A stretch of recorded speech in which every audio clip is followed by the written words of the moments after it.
My father tossed a $20 bill across the dinner table and said, "For your trouble, Quinn." That was how my family asked me to watch their house for a month while they flew to Italy. Not with a thank you. Not with a real conversation. Not even with a decent casserole. And I am not a hard woman to please. I work in litigation. Half my lunches come from vending machines and old coffee. A casserole would have looked like affection. But no. My father flicked that bill like he was tipping a valet who had scratched his car. The bill slid across the polished walnut table and stopped beside my water glass. Everyone watched it land. My mother smiled like this was charming. My sister Brooke lifted her champagne flute and made a tiny sound that was almost a laugh. That table sat in the dining room of the Delaney estate. A house so large my parents used the word wing without shame. West wing. East wing. Guest wing. I lived in a one-bedroom apartment near the courthouse in Denver, where my living room and kitchen were separated by a counter the size of a legal pad. But sure, let's all pretend I was the one who needed charity. My parents were hosting what my mother called their Italy Bon Voyage dinner. She had hired a caterer, a florist, and a string quartet. Because apparently leaving the country required the same production value as a royal funeral, they were going to the Amalfi Coast for a month. My father, Alistair Delaney, had been telling everyone it was a long overdue reward for years of smart investing. My mother, Meredith, kept saying they needed restorative beauty, which sounded expensive and useless.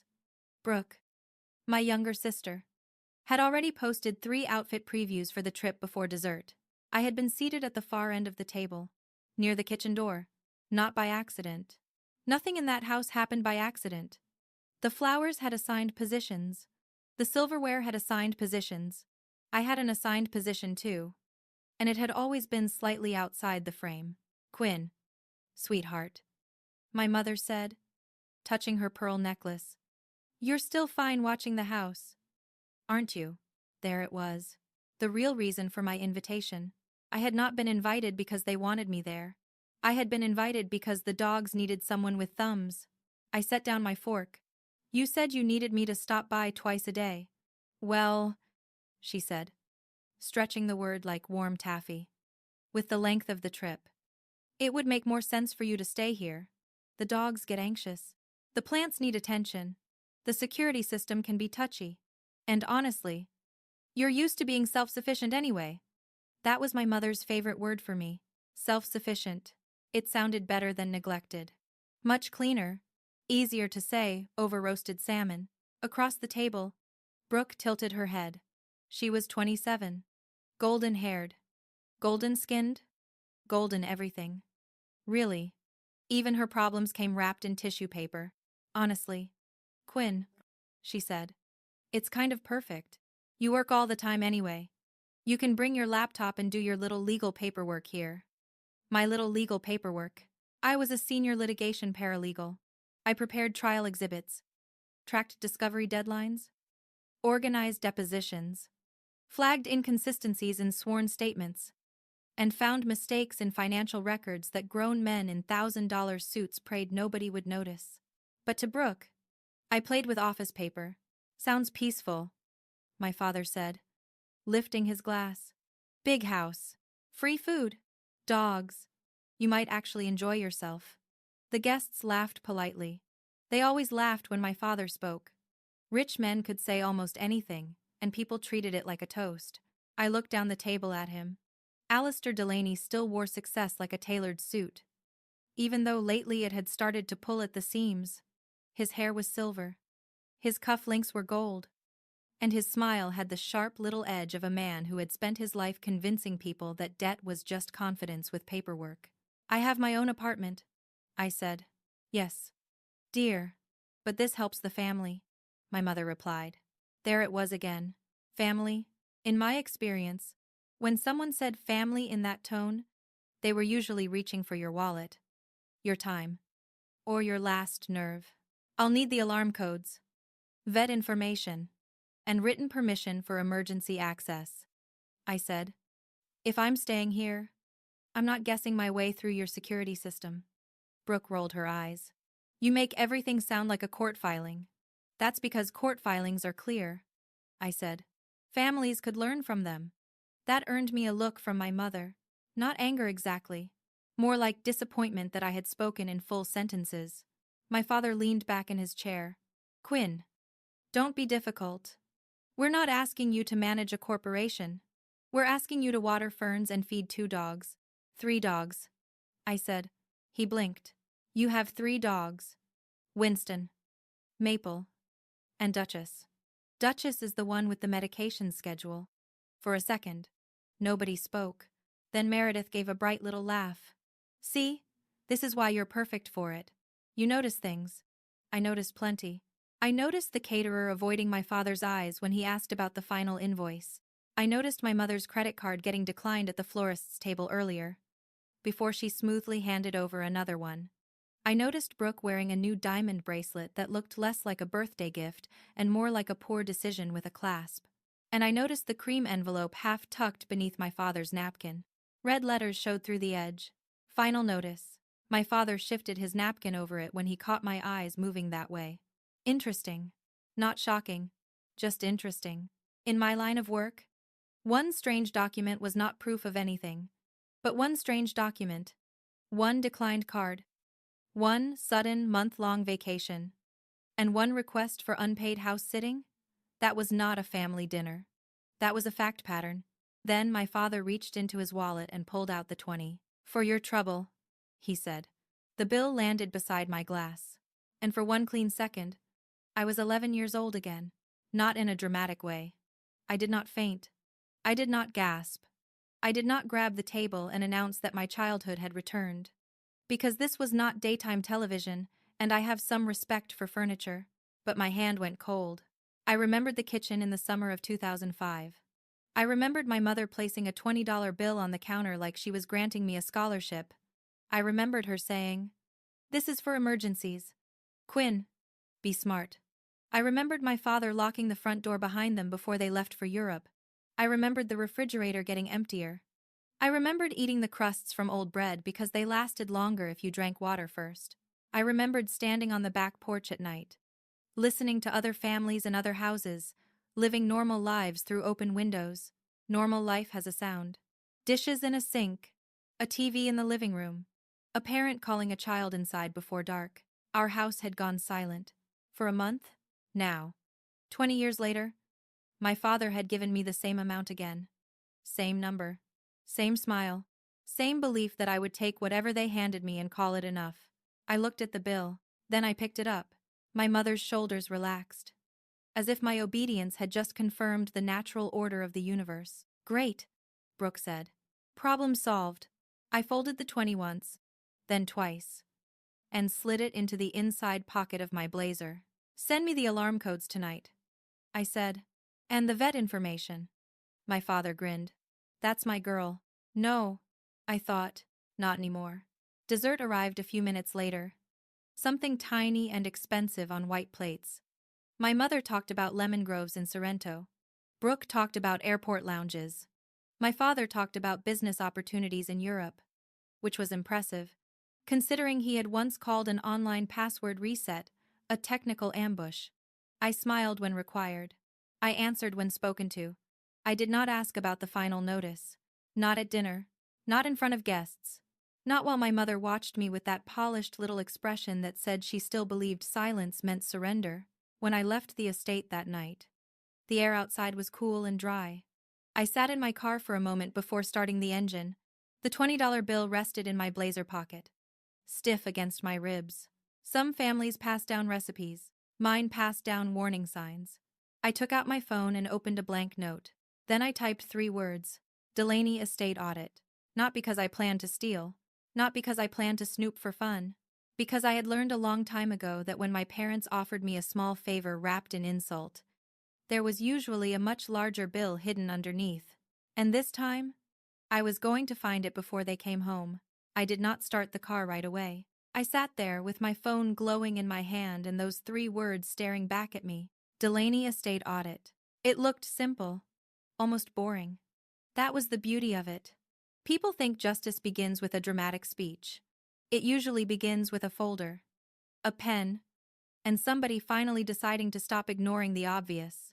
By the time I drove back to my apartment, My mother had already sent a group text with the alarm codes, the Wi-Fi password, the vet's number, the landscaper's schedule, the pool service contact, and a note that said, "Please don't reorganize anything.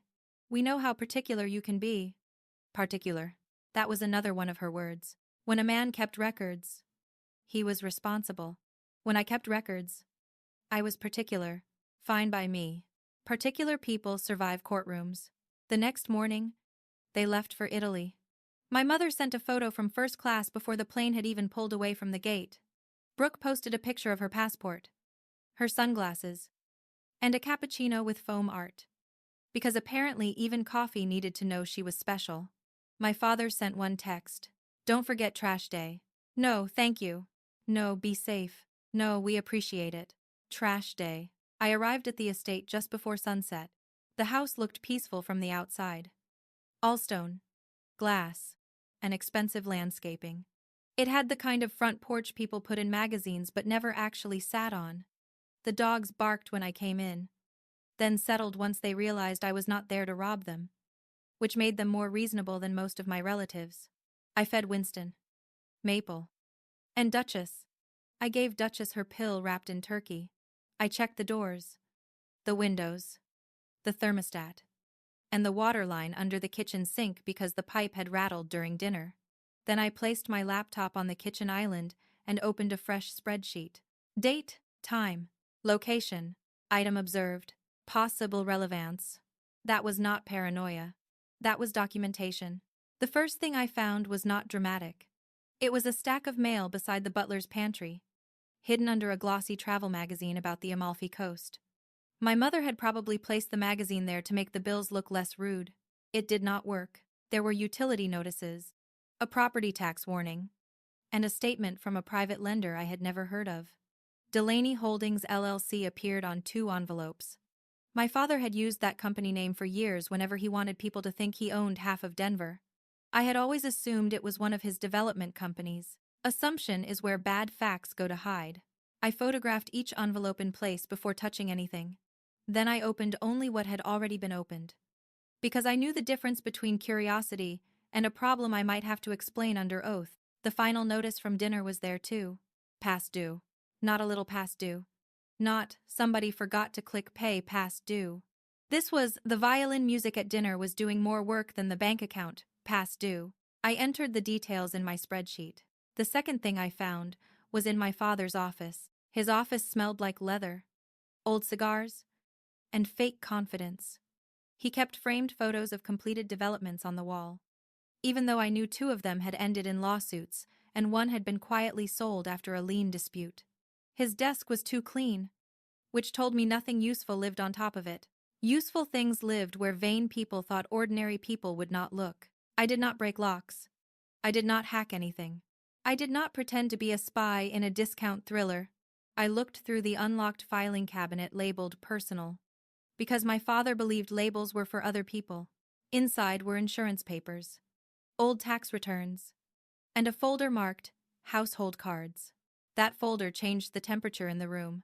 At first, I thought it held cards for staff expenses, gas, groceries, repairs, house sitting. Rich people love separate cards. It gives them the thrill of budgeting without the pain of restraint. Then I saw my name, Quinn M. Delaney, not as an authorized note. As the primary account holder, I stood very still. There were statements from multiple credit cards, some active, some closed, some sent to post office boxes, all tied to addresses I had never used. Purchases ran across years.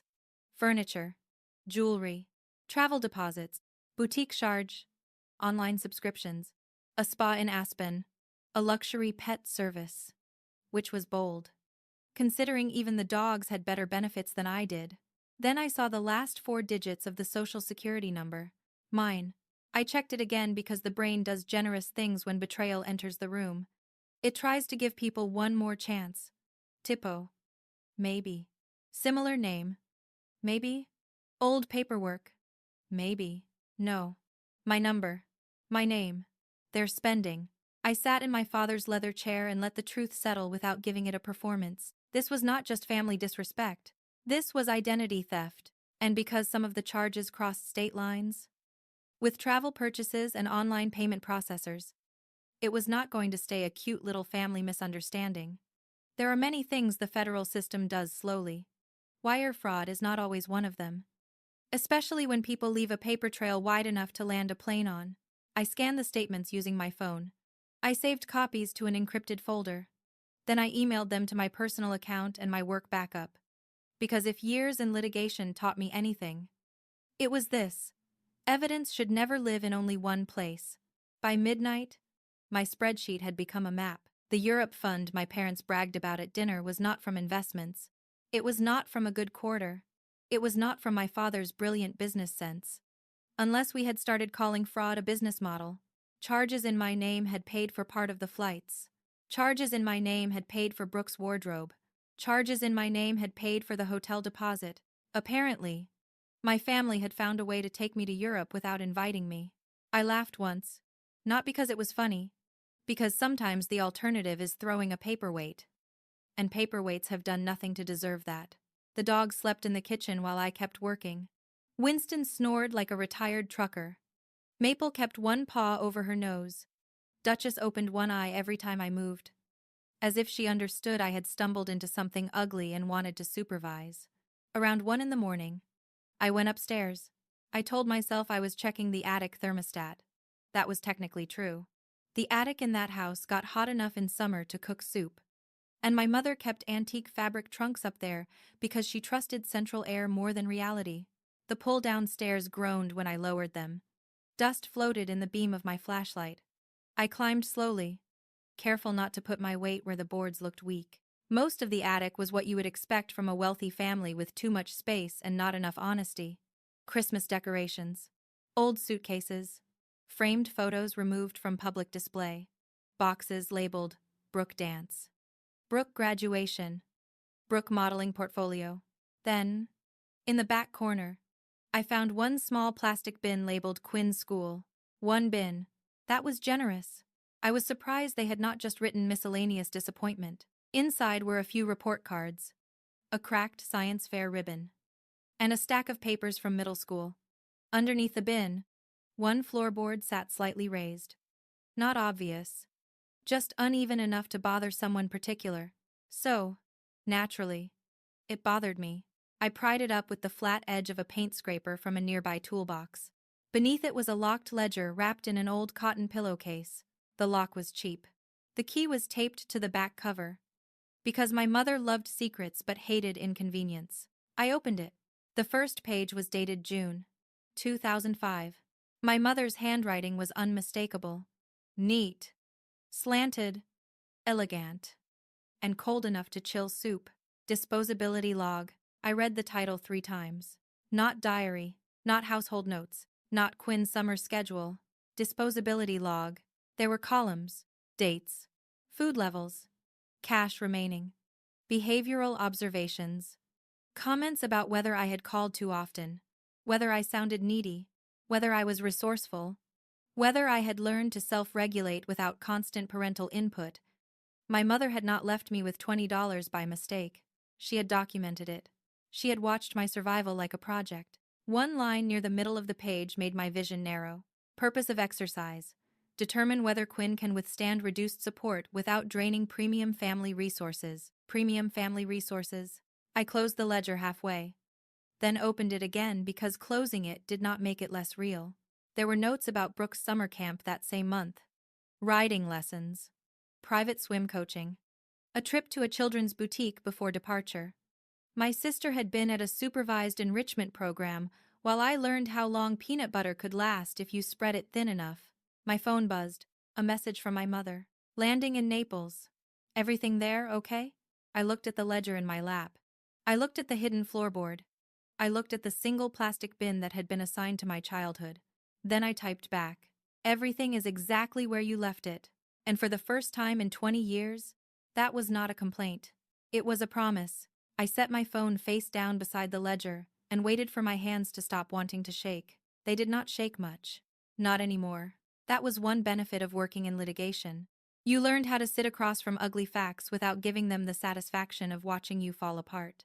But I will be honest. There is a special kind of cold that moves through you when you realize your childhood pain was not chaos. It was policy. My mother had turned my survival into a record-keeping exercise. Behavioral observations, cash remaining, food levels, premium family resources. I took photos of every page. I did not rush.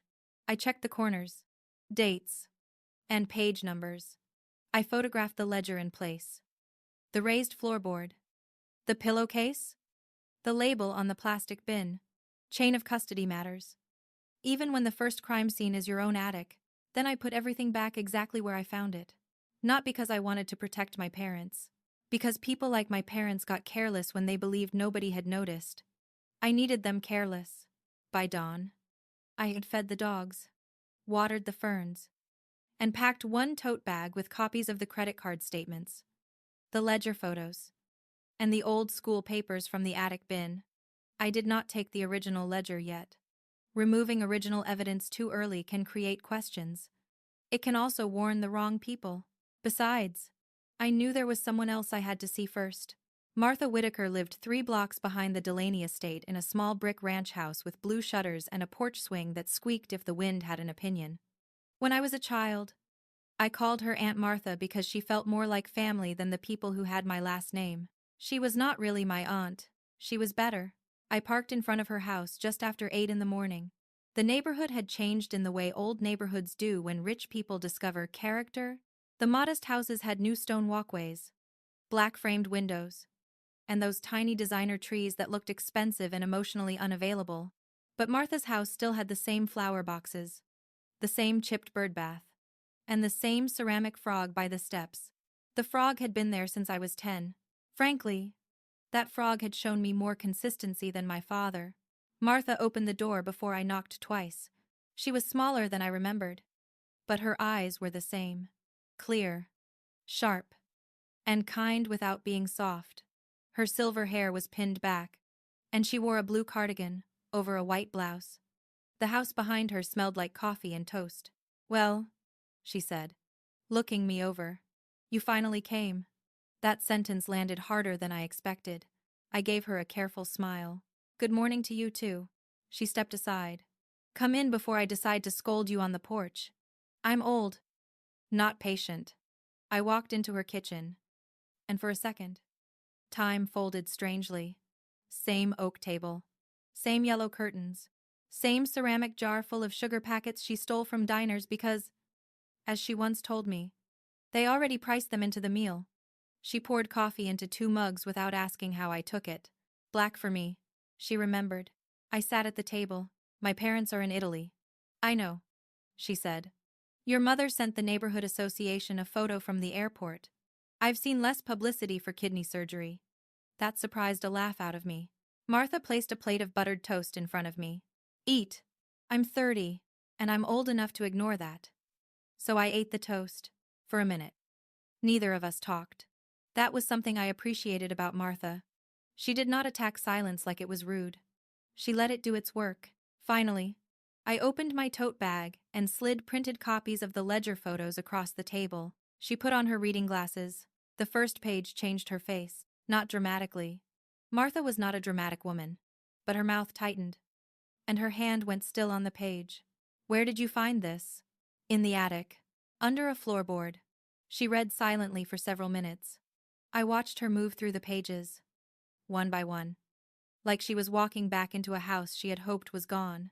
When she reached the line about premium family resources, she removed her glasses. "I knew they were cruel," she said. "I did not know they were organized." "That makes 2 of us." She looked toward the kitchen window. "You were so thin that summer." I kept my eyes on the coffee mug. "I remember some of it," I said. "You remember enough?" "I remember the $20. I remember the door being locked. I remember trying not to call too much because my mother said emergencies only." Martha stood slowly and went to a cabinet near the back door. She pulled out a small metal lockbox, the kind people keep old deeds, birth certificates, and emergency cash inside. She brought it to the table and opened it with a key from her necklace. Inside were envelopes, old photos, and a plastic card wrapped in tissue. She set it in front of me. It was a credit card, My name was on it, Quinn M. Delaney. The card was expired. Of course. The plastic had yellowed slightly at the edges, but I recognized it right away. Or maybe my body did. My stomach tightened before my brain finished reading. They gave that to me, I said. Martha nodded. Your father brought it over the week before they left. He told me you had an emergency card, and plenty of support. Said I should not interfere with their parenting plan. Parenting plan. That phrase deserved a chair thrown at it. But Martha had nice chairs. I tried to use it, I said. At the grocery store. I know. I looked up. Her eyes were wet now. Though her voice stayed firm. You came to my back window that afternoon. You were trying not to cry. You said the card didn't work, and asked whether grocery stores could make mistakes. I called the number on the back after you left. It had never been activated. I stared at the card. Never activated. My parents had handed an 11-year-old child a prop and called it safety. They told me it was for emergencies. I said. It was for appearances, Martha replied. That was the cleanest summary of the Delaney family I had ever heard. I picked up the card carefully by the edges. The way I would handle an exhibit. Why did you keep it? Because one day I thought you might need proof that you were not remembering it wrong. There are moments when kindness hurts more than cruelty. Cruelty makes sense after a while. It follows its own ugly little rules. But kindness? Kindness reminds you what should have happened. I had spent years telling myself maybe the month had not been as bad as I remembered.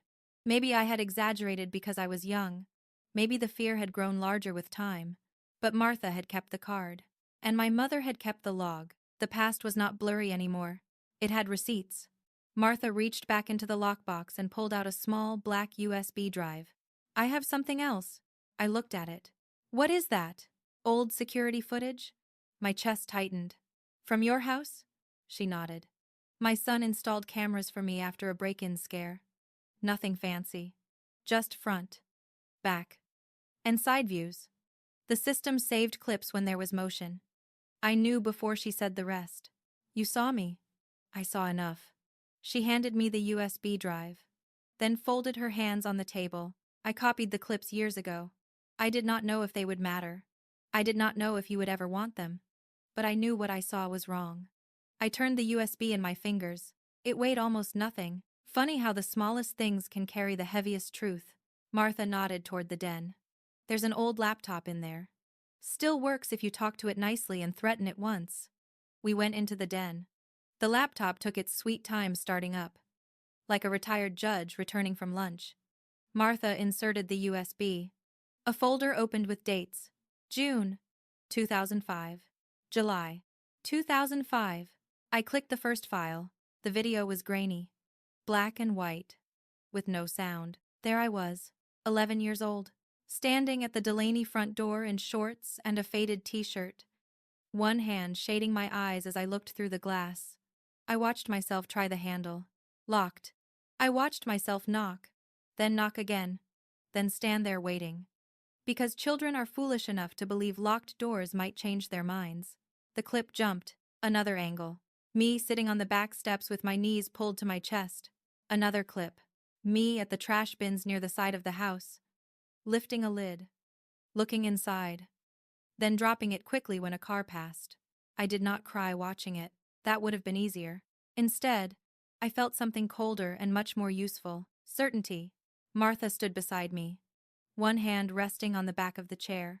They changed the locks before they left, she said. Your father told the locksmith it was for security. Of course he did. Security. Self-sufficient. Parenting plan. My family had built a whole dictionary around cruelty. I paused the video on the frame where my 11-year-old self stood at the locked front door. Small shoulders. Dirty sneakers. Hair falling out of a ponytail. Waiting for parents who were already across the ocean. For years, I had thought that month was neglect. Neglect is when someone fails to notice. This was not that. They had planned the $20. They had staged the emergency card. They had changed the locks.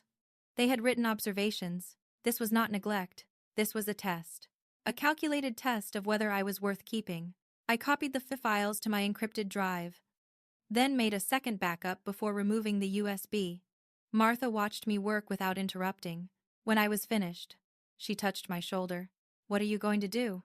I slipped the USB into my bag beside the card and the ledger photos. What I should have done a long time ago, I said. Martha studied my face. And what is that? I stood, pulled my blazer straight, and looked once more at the frozen image of the little girl at the locked door. I'm going to stop treating their secrets like family business. I left Martha's house with the USB drive in my bag and the old emergency credit card wrapped in tissue. The morning sun was bright enough to make the whole neighborhood look innocent. That annoyed me. Some places should have the decency to look guilty. I drove back to my apartment instead of the estate, because I needed my own desk, my own printer, and my own coffee maker that wheezed like it had seen things. The Delaney house had marble counters and imported espresso. My apartment had a chipped mug from the courthouse gift shop and a chair that made a clicking sound when I leaned back too far. I trusted my apartment more. By then, the story was no longer about a cruel childhood memory. It was no longer about a $20 bill, a locked door, or my mother's tidy little log of parental failure dressed up as discipline. Those things mattered. They mattered more than I wanted to admit. But feelings do not freeze accounts. Feelings do not stop a property transfer. Feelings do not make a judge sign anything except maybe a sympathy card. And even that depends on the judge. I needed the money trail. So I built one. I opened a clean evidence folder on my encrypted drive. Inside it, I created subfolders the way I did at work.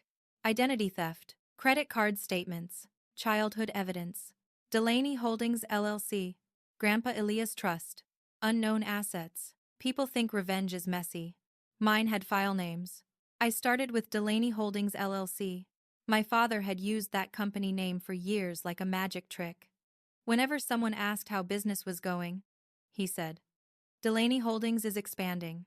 Whenever my mother wanted to impress people at dinner, she mentioned our holdings with that soft little laugh of hers, like money was too private and elegant to discuss directly.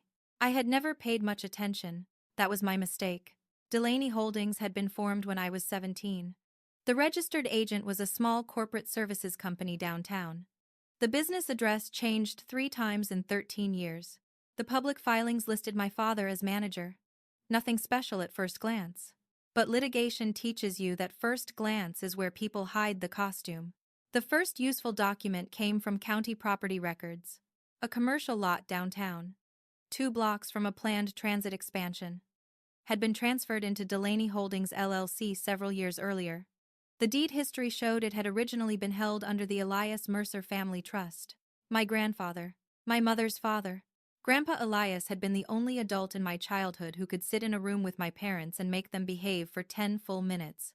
He had a calm voice, a pocket watch, and a habit of reading every document before signing. He also had the rare talent of asking simple questions that made dishonest people sweat. When he died, I was told he had left most of his estate to my father to manage for the family. That had sounded wrong even then. Grandpa Elias never trusted my father with a restaurant bill, let alone an estate. I pulled every trust reference I could find. It took 3 hours, 2 legal databases, a public records portal, and enough black coffee to qualify as a medical event. Finally, I found an old probate filing attached to a petition from years earlier. There it was.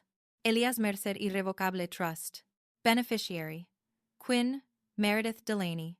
I stopped breathing for a second. Not Alistair Delaney. Not Meredith Delaney. Not Brooke Delaney. Me? Grandpa Elias had left a trust for me. The estimated value at the time was approximately $2 million. $2 million. I stared at those words so long the screen blurred. My parents had watched me work double shifts during college. They had watched me take student loans. They had watched me eat instant noodles and stretch gas money and wear the same black blazer to 3 interviews because it was the only one I owned.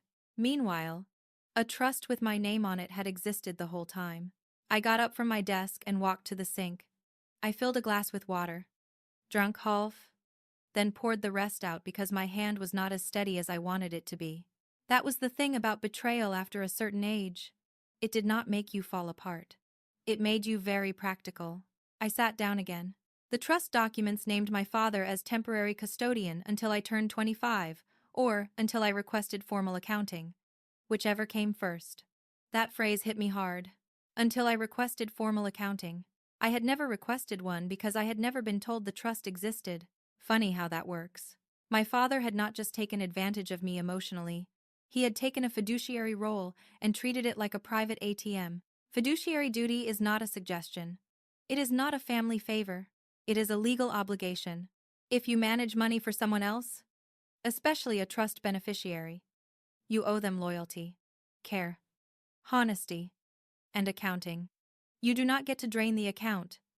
Hide though, hide the records. Buy luxury travel. And call it character building. That is not parenting. That is fraud wearing loafers. The deeper I went, the uglier it got. Delaney Holdings had received transfers from the trust. Then, Delaney Holdings paid vendors connected to my father's failed development projects. Then it made payments to credit cards opened under my social security number. Then it paid for consulting services to a company tied to Brooke's fiancé. I leaned closer to the screen. Brooke's fiancé, Landon Price, called himself a digital brand strategist. In practical terms, that meant he owned a ring light, a leased sports car, and a website full of words like synergy. He and Brooke were not married yet, but my mother already introduced him as basically family, which, in Delaney language, meant he had passed the income test. A pending transfer showed up in county records as a notice of proposed sale, the commercial lot, the anchor asset. Scheduled closing date, the day after my parents returned from Italy. Buyer, Price Media Ventures LLC. Registered manager, Landon Price. Sale price, suspiciously low. I read it twice, then printed it. My father was trying to sell the most valuable asset in my trust to Brooke's fiancé's company for less than market value. That was not bad judgment. That was asset stripping, and it was timed while he was out of the country. Probably so he could pretend the paperwork had been handled by the office if anyone asked questions later. I had seen that move before in Discovery. People loved distance when fraud was in progress. A nice hotel in Europe made a fine alibi for a signature you did not want to explain. Then I found the IRS reference. It was buried in correspondence from a private lender attached to Delaney Holdings. The language was careful, but the meaning was not. Pending tax inquiry. Required disclosure. Potential lien exposure. My father was not just funding a vacation, he was moving assets before somebody with a badge, a calculator. Or both started asking where the money went. The Italy trip was not a reward, it was not restorative beauty. It was a liquidation with room service. I leaned back in my chair and laughed under my breath, not loud. Just enough to keep from saying something that would have made my neighbors check on me. For years, my parents had called me ungrateful. Too serious, too independent, too hard to love. They had acted like my distance from them was a personality flaw instead of a survival skill they had personally installed. And all that time, they had been standing on money my grandfather left for me. My phone buzzed again. This time it was Brooke. A photo loaded slowly. She was standing on a balcony in Italy, wearing oversized sunglasses and a white linen dress. Behind her, the sea looked expensive. Her caption came through under the image. Family looks good from here. Wish you could loosen up and enjoy life sometime. I looked at the photo. Then, at the proposed sale document. Then at the credit card statements with my name on them. Brooke was enjoying life. All right, she was enjoying mine. I saved her photo to the evidence folder. Not because the picture itself proved fraud, but because lifestyle evidence has a way of becoming useful when people later claim they had no idea where the money came from. At work, we called that contradiction support. At home, normal people called it lying. I spent the rest of the afternoon preparing a timeline. Grandpa Ilias D's. Trust established for Quinn. Alistair becomes temporary custodian. Quinn is never informed. Trust assets moved to Delaney Holdings. Credit cards opened using Quinn's social security number. Luxury expenses increase. Tax inquiry appears. Anchor assets scheduled for sale to Brooke's fiancé. Parents leave for Italy. $20 tip lands on dinner table. By the time I finished, the pattern was clear enough to make my stomach settle. I did not have every document yet. I did not have bank subpoenas. I did not have certified copies. I did not have a judge's order. But I had enough to know the direction, and I had enough to act. Before leaving my apartment, I placed the original $20 bill from dinner into a clear evidence sleeve. I labeled it with the date, time, and location where my father had given it to me. Maybe it would never matter in court. Maybe no lawyer would care about a $20 bill. But I cared. That bill was the bridge between what they did to me as a child and what they were still doing as adults. It was not the largest piece of evidence. It was not the most technical. It would not stop a property sale by itself. But it told the truth about their mindset. They had always believed I could be bought off cheap. That evening, I returned to the Delaney estate. The dogs greeted me like I was the only sane person left in the family. Which was kind, accurate, and slightly embarrassing. I fed them, checked the doors, and walked into my father's office. This time, I did not sit in his chair. I stood behind his desk and looked at the framed photograph of him breaking ground on a development that later collapsed under unpaid liens. He looked so proud in that photo. One shiny shovel in his hand. One lie already under construction. Then I opened my laptop and began drafting the request for emergency review. Not a lawsuit yet. Not a public accusation. A precise, documented request to preserve trust assets and freeze any suspicious transfer involving Delaney Holdings LLC, the Elias Mercer Irrevocable Trust, and any account tied to my Social Security number. My father had built a trap out of paperwork. Unfortunately for him, paperwork was where I lived.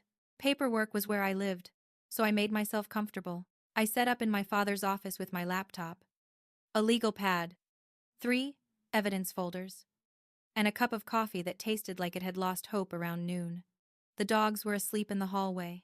Duchess had her head on her paws, watching me like she knew I was about to make several adults regret underestimating the quiet child. Good dog. I worked through the evening in careful steps. That was the only way to handle a mess this big. One document at a time. One account at a time. One connection at a time. The proposed sale of the commercial lot was my first priority. If that closed, the trust's anchor asset would disappear into Brooke's future husband's company. Probably at a discount, so insulting it should have come with a slap.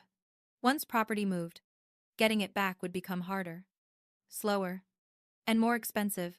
I had no intention of giving my father the gift of delay. I drafted a preservation notice. I flagged the trust records. I prepared a packet for emergency review by a trust litigation attorney I knew through work, not someone from my firm. Because that would be messy. I needed clean lines. No favors that could be questioned later. No shortcuts. No, my friend told me, nonsense. Evidence first. Drama second. And only if absolutely necessary. Around 9 that night, my phone rang. My mother. Her contact photo was still one from a charity gala several years earlier. Meredith Delaney in pearls, smiling beside a floral arrangement larger than my first apartment. I let it ring twice before answering. Hi, Mom. Quinn. Finally, she said. As if I had been hiding in a cave instead of answering on the second ring. I hope I didn't wake you. You didn't. Oh. Good. It's morning here. We're in Milan now. Well, Brooke and I are. Your father had a call with some people about business. Business. That word was doing a lot of community service. How are the dogs? She asked. Fed, medicated, and emotionally healthier than most people. There was a brief pause. You always did have that dry tone. Yes. I suppose it's useful in your line of work. It keeps meetings shorter. She gave a light laugh. The kind she used when she did not understand the joke but wanted to remain socially graceful. In the background, I heard Brooke's voice and the faint sound of a store clerk speaking Italian. Then my mother lowered her voice. Listen, sweetheart. I need you to do something simple. There it was. No Delaney family call was complete without a simple request that somehow involved my labor. My money. Or my self-respect. What do you need? We had a little card issue this morning. I looked at the credit card statement spread across my father's desk. How little? Nothing serious. Just one of those bank security things. International travel. You know how they are. We were buying a few things in Milan. And the card declined. So embarrassing. The sales associate looked at us as if we were shoplifters. Imagine that. How awful, I said. I know. Brooke was mortified. She found the most beautiful bracelet. And I had picked up 2 handbags that are simply timeless. Investment pieces. Really. Handbags. The woman was possibly standing inside a luxury boutique funded by my stolen identity, explaining investment pieces to me like I had never seen a financial crime wear leather. "I'm sure," I said. "So I need you to be a dear and transfer $5,000 from the house-sitting account." I glanced around the office. "The what?" "The household emergency account," she said quickly. "Your father left access somewhere in the office." "I'm sure he did." "There should be a folder." Of course there was a folder. People like my parents loved folders when they thought the paper made theft look organized. "What is the money for?" "Incidental overages." I closed my eyes for 1 second. Incidental overages. That was rich people language for, we spent too much and would prefer not to experience consequences. I thought the trip was fully funded. "It is," she said. "Too fast. This is just a temporary liquidity hiccup." Liquidity hiccup. Somewhere. A banker had felt a chill and did not know why. "Mom?" I said. "Why would I have authority over a household emergency account?" "Well, you're in the house, aren't you? And you're good with documents. Your father said there are instructions if anything comes up." "Did he?" "Yes." "Quinn, please don't make this difficult. Brooke is upset. Your father is busy. And I am standing in a boutique trying to preserve a little dignity." Dignity, that word coming from my mother. In that moment, should have been sealed in plastic and entered into evidence as comedy. I opened the drawer beside my father's desk. There was indeed a folder marked Household Emergency. Inside were routing numbers, account nicknames, a list of cards, and several handwritten notes from my father. One card name leaped out. QMD Reserve. My initials. There was a login sheet too. He had been very helpful. Criminally helpful. But helpful. "I found the folder," I said. "Oh. Wonderful. See? That's why we can rely on you." "No," I thought. "That is why you should not have." "Give me a few minutes," I said. "Thank you, sweetheart. And please send it quickly. The exchange rate is already annoying enough." She hung up. I placed the phone on the desk and stared at it for a moment. Then I got to work. I did not transfer $5,000. I did not call my mother back.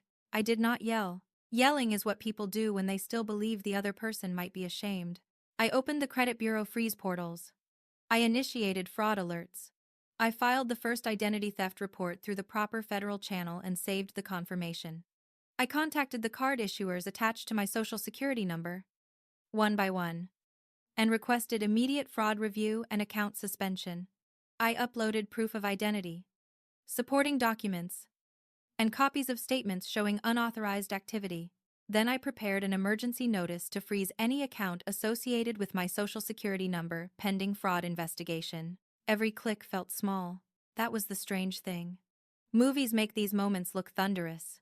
In real life, you sit at a desk under recessed lighting, typing your birth date into a form, checking a box, uploading a driver's license, and choosing a password with one capital letter, one number, and one symbol. Then somebody across the ocean loses access to stolen money. I hit submit on the last account freeze at 10:38 p.m. Denver time. In Milan, it would be morning. Perfect. My phone rang 7 minutes later. Brooke. I let it go to voicemail. It rang again. Then my mother. Then my father. Then Brooke again. The dogs lifted their heads from the hallway. Relax, I told them. Nobody's dead. They just met a boundary. My mother texted first. What did you do? Then my father. Call me now. Then Brooke. Quinn, this is not funny. I smiled at that one. She was right. It was not funny. It was hilarious. But it was also not funny. I opened Brooke's voicemail and listened. Her voice was sharp and breathless. Quinn, if you touched something, fix it. We are literally at the register. This is humiliating. Mom is freaking out, and Dad says the bank thinks there's fraud. Why would they think there's fraud? Quinn? I looked at the stack of statements. Excellent question, I said to the empty room. My father's voicemail came next. Quinn, I don't know what kind of stunt you're pulling, but you are interfering with accounts you do not understand. Call me immediately. This is family property. Family property. My name. My number. My credit. My grandfather's trust. Family property. I saved the voicemails. Then I exported them. Then I backed them up. It is amazing how much evidence people create when they are angry and think fear still works. By 11, I had received 8 missed calls, 12 texts, and 1 voice memo from my mother that was mostly breathing, fabric rustling, and the phrase, "This is beyond inappropriate." At 11:15, my father called again. This time, I answered. "Hello. Dad. What did you freeze?" His voice had lost the dinner party polish. Now it was all hard edges. I requested fraud review on accounts associated with my social security number. Silence. Not confusion. Recognition. That silence told me more than an admission. "You had no right," he said, "to protect my own identity. You have no idea what you're doing." "I know exactly what I'm doing." "No, you don't. Those accounts are part of a broader structure." A broader structure. That was one way to describe fraud. Not a good way. But points for effort. Then the broader structure can explain itself to the fraud departments. His breathing changed. "Quinn, listen to me carefully. You are going to reverse whatever you filed." "No." The word came out flat. "Clean. Easy." For years, I had thought saying no to my father would feel like standing at the edge of a cliff. It did not. It felt like shutting a file drawer. "You ungrateful little..." "Careful," I said. He stopped. "I'm recording my notes from this call," I said. Colorado is a one-party consent state for recording conversations. But I'm not even relying on that right now. I'm taking contemporaneous notes. Date, time, substance. Say only what you want repeated later. For the first time in my life, my father had nothing ready. In the background, I heard my mother say, "Alistair, fix this." He lowered his voice. "You are making a mistake." "No," I said. "I'm correcting one." I ended the call. My hand was steady this time. I sat back and looked around my father's office. Same leather chair, same framed awards, same false kingdom built from other people's patience. But something had changed. For once, I was not waiting for them to decide my value. I was documenting the cost of their choices. A text from my mother appeared a minute later. "We will discuss this when we get home." I typed back, "Yes, we will." Then I opened the trust preservation packet and added a new section. Unauthorized account access attempted during foreign travel. Supporting evidence. Live calls. Voicemails. Text. Messages. Declined charges. Account freeze confirmations. I attached the Milan timestamps. I attached Brooke's voicemail. I attached my father's threat. By midnight, the house was quiet again. The dogs had gone back to sleep. The ferns were watered. The doors were locked. Somewhere in Italy, my family was probably standing in a boutique with declined cards. Wounded pride. And no idea how much worse their return trip was going to be. I took the $20 bill from the evidence sleeve and looked at it through the plastic. At 11, that amount had been their test for me. At 30, it had become mine for them. And they were already failing. They kept failing for the next 6 days. Not loudly at first. My family did not know how to suffer without trying to make it look expensive. Brooke posted fewer photos. My mother stopped tagging boutiques. My father sent one stiff email saying I had created unnecessary complications during an already demanding international itinerary, which was a very Delaney way of saying, "Our stolen cards stopped working and we are furious." I did not respond. There is power in silence when the other side is used to making you explain yourself. Instead, I kept working. By the time their plane landed in Denver, I had sent the preservation notice, secured an emergency consultation with a trust litigation attorney, filed the identity theft reports, and organized the evidence into a timeline clean enough to make any decent investigator smile. I also had the proposed sale flagged, the trust records copied, the account freezes confirmed, and the voicemails saved in 3 places. One folder stayed on my laptop. One stayed on an encrypted drive. One stayed with Martha. Martha called that being prepared. At work, we called it not being stupid. The Delaneys returned on a Friday afternoon. They did not come home quietly. Of course they did not. Quiet would have suggested reflection. And reflection was not a family hobby. My mother swept into the house wearing cream linen, oversized sunglasses, and the expression of a woman who had been personally betrayed by banking regulations. Brooke followed with 3 designer suitcases and a tan she had probably described online as sun-kissed healing. My father came in last. Jaw tight. Phone pressed to his ear. Already talking about temporary access issues like the fraud department had simply misunderstood his greatness. I was in the kitchen giving Duchess her medication. The dogs were thrilled. Dogs are generous that way. They do not care if your assets are frozen. As long as you smell familiar and might drop cheese. Quinn, my mother said, removing her sunglasses slowly. Welcome back. Her eyes moved over my face. Then to the kitchen island. Then to my laptop bag. I hope you didn't rearrange anything. No, I said. Everything is where it belongs. My father walked in and ended his call. We need to talk. I'm available. Privately. We are private. Brooke made a scoffing sound. Can you not be weird for 5 minutes? We just got home from an exhausting trip. Vacation can be brutal, I said. She narrowed her eyes. You know what? I don't have the energy for your little courthouse attitude. That's fine. It bills hourly. My mother inhaled sharply. As if sarcasm had stained the marble, my father stepped closer. You caused serious embarrassment. No, I said. The embarrassment came from attempting to use accounts under my social security number. Brooke looked at him. My mother looked away. My father's face did not change much, but the skin near his jaw tightened. Not here, he said. Then choose another time. I am choosing now. Before he could continue, my mother clapped her hands once. Too bright and too fast. Everyone, please. We have guests coming tomorrow. I will not have this house filled with hostility. That was Meredith Delaney's gift. She could ignore a felony if the floral arrangements were due. Guests? I asked. She smiled. That smile told me I was not going to like the answer. Our slideshow party. We told everyone we'd host a little evening to share the trip. Nothing large. Just close friends. How many? 40 or so. 40 close friends. I knew fewer people I would trust with my spare key. Brooke lifted her chin. People have been asking about the trip. It was kind of iconic. Iconic was an interesting word for a vacation partly financed by stolen credit. But English is flexible. My father's eyes stayed on mine. You will be here. It was not a question. I gave him a pleasant look. Will I? Yes. Your mother wants the family together. My mother's smile thinned. And after the little misunderstanding you created while we were away, showing a united front would be wise. There it was. United front. That meant they planned to smile in public and corner me in private. They wanted witnesses to their perfection and none to their rot. Unfortunately for them, I had witnesses too. They just did not know it yet. I'll be here, I said. Brooke looked surprised. My mother looked relieved.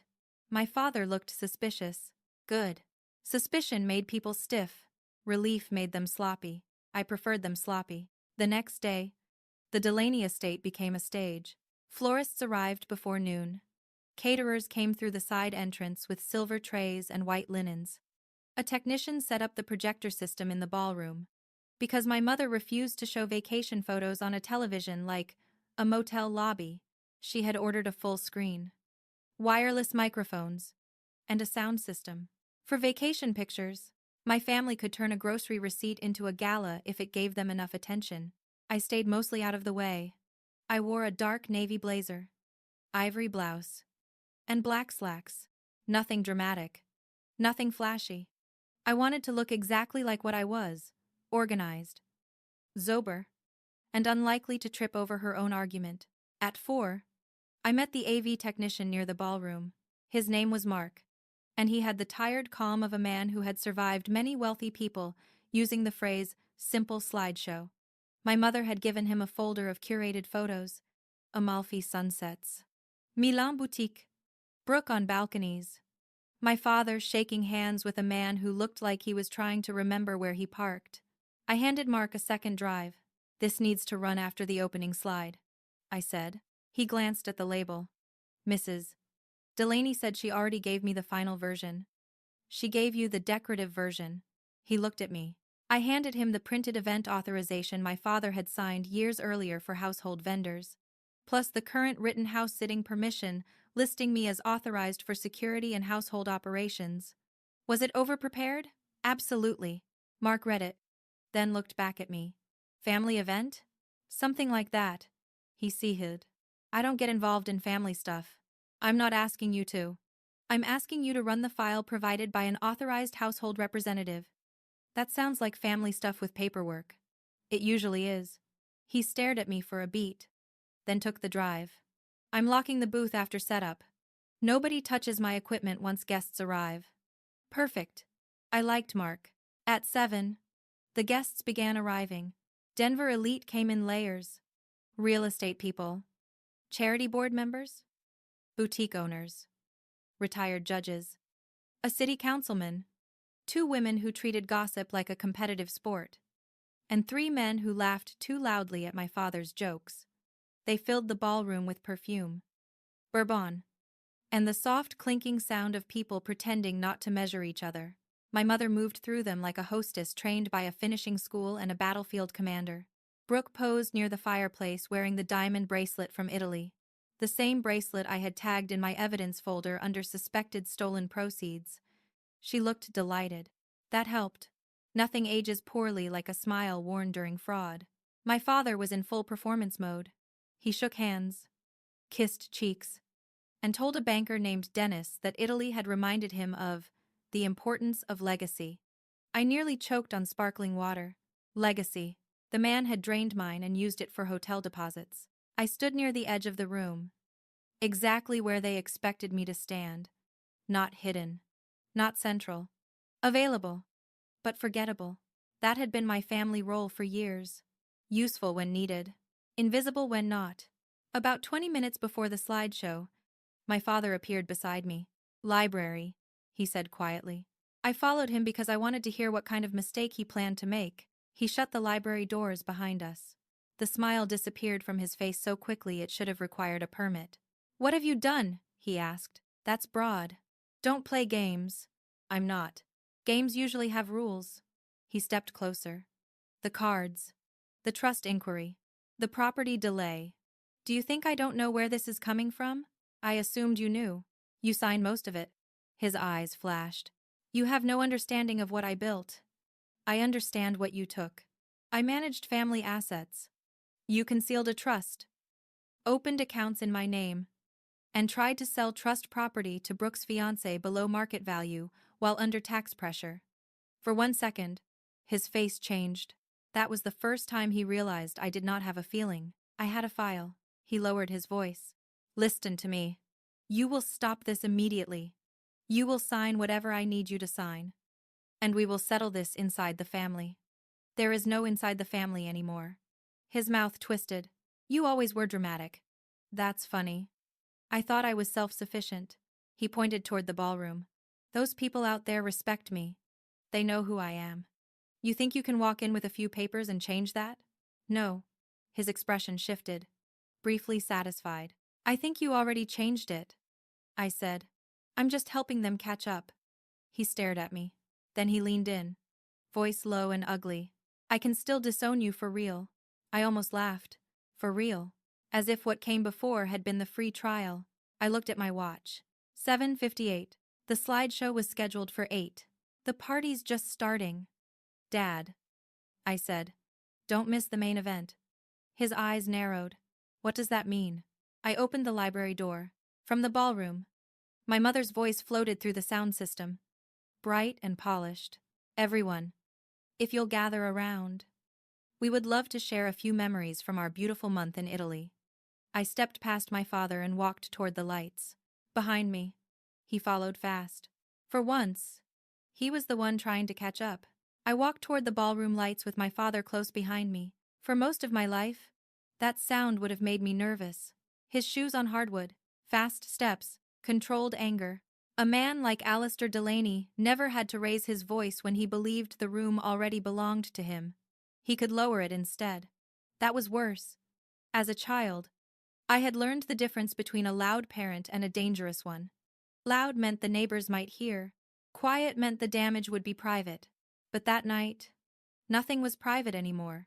The guests gathered around the projector screen. Champagne, glasses in hand, faces lifted with polite anticipation. My mother stood near the front. glowing beneath the chandelier in her cream silk dress and pearls. She looked elegant, smooth, and completely unaware that her own event was about to grow teeth. Brooke stood beside her in a champagne-colored dress. One hand posed near her diamond bracelet as if the thing needed its own lighting. Landon, her fiancé, hovered near the bar, checking his phone and pretending not to watch the real estate men in the room. He wanted to belong to them. That much was obvious. People like Landon did not marry into families. They merged. My mother tapped the microphone. "Can everyone hear me?" A few guests laughed and nodded. "Wonderful. Thank you all for coming. We missed you while we were away. Though I must admit, Italy made a very strong argument for keeping us." More laughter. My father stepped into place beside her, his hand resting at the small of her back. To the guests, it probably looked affectionate. To me, it looked like a man trying to control the front of a burning building with one hand. My mother continued. "This trip was such a blessing for our family. Time together. Beauty. History. And a reminder of what truly matters." I nearly admired the nerve. Truly matters. From a woman who once wrote food levels beside dates while her child tried to stretch bread crusts through a month. The screen lit up.